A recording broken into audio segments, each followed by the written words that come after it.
listen, I know that Charlie's interested in talking about 2024 and Joe Biden, but I just want to make things very, very clear. The only worn-out old donkey I'm looking to put out to pasture is Charlie Crist. I've never pretended to be a police officer, and I've never threatened a shootout with the police. With many police officers.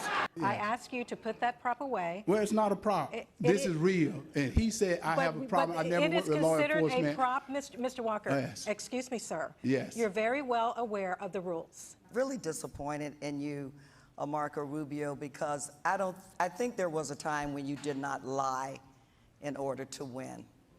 I don't know what happened to you. You know that is not true. I'm married to the daughter of South Asian immigrants.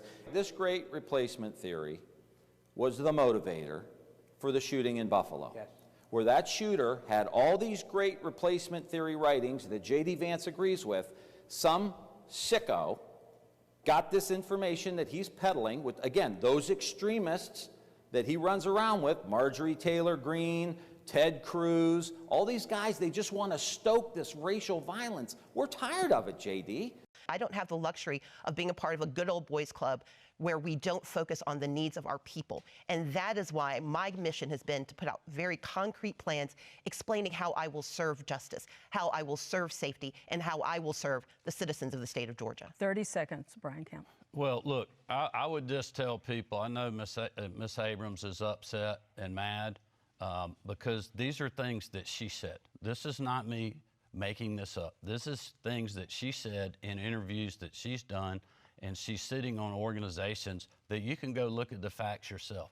And that's why the men and women in law enforcement want a governor that is going to stand with them, who has been with them. And I've said repeatedly on the record that I think that that girl should be able to get an abortion if she and her family so choose to do so.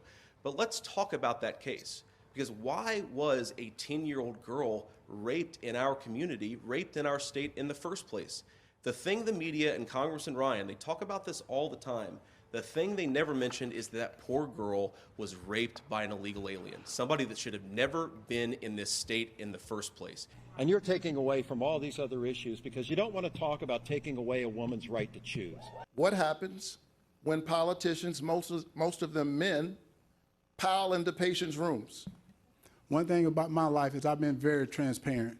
Not like the senator. He's hid things. But at the same time, I said that's a lie.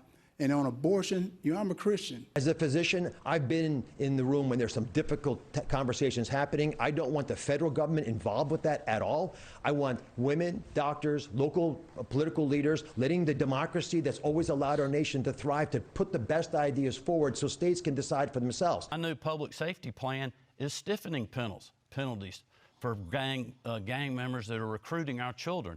And I believe that most Georgians support that, and I'm committed to working with all law enforcement to make a dent there.